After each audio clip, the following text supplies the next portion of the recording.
You're now watching Showbiz Now, your daily showbiz update. Viral ngayon sa social media ang nasabi nga pong SUV na nasusunog na natagpuan sa Capas, Tarlac. Ito'y matapos matagpuan ang ilan sa mga kagamitan ng isa sa kandidata ng Mutya ng Pilipinas na si Geneva Lopez.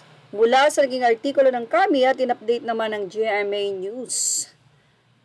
Geneva Sarita Lopez of Pampanga, a candidate for the Mutya ng Pilipinas, was reported missing.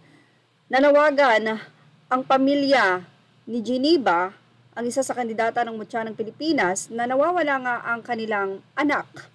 The announcement was from the official Facebook page of Mutya ng Pilipinas. According to the announcement, the boyfriend of Geneva, Israeli Yishak Cohen, was also missing. The report also indicated that on the day that she was reported missing, she and her boyfriend were together. Magkasama nga po ang dalawa at ayon sa balita, nagpaalam ang dalawang ito dahil titingin daw ito ng lote na bibilin.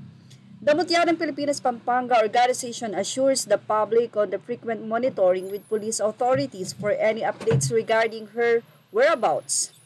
We enjoin the public assist us in any information that might lead to the resolution of this cause. At nito lamang nga, tumambad sa madlang people ang nasabi nga pong SUV na nasusunog sa parte ng Capas, Tarlac. At nang ito nga ay maapula ang sunog, nakita ng ilan sa mga identification o gamit ay gamit ni Geneva. Tinitignan ang anggulo na kung ito ba ay kidnapping o ano pa man at bakit nga ba ang nasabing mga identification ay nandoon sa SUV na yon kung saan ay sinunog, ngunit dahil nga ito ay naapula, butit hindi pa nga nasunog ang nasabing identification, kaya naman ngayon ay tila may lead para makita ang dalawa. Tanong naman ng mga netizen, magkasama kaya silang dalawa, kinidnap? Ano ang nangyari? Buhay pa kaya? At syempre, iyon ang dalangin natin na sana nga ay buhay pa ang magkasintahan.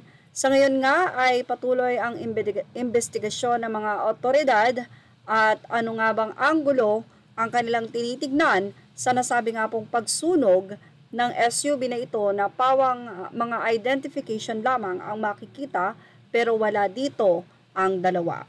At yan nga ang ating Showbiz Now update. Images are all credit to the rightful owners. Thank you for watching Showbiz Now.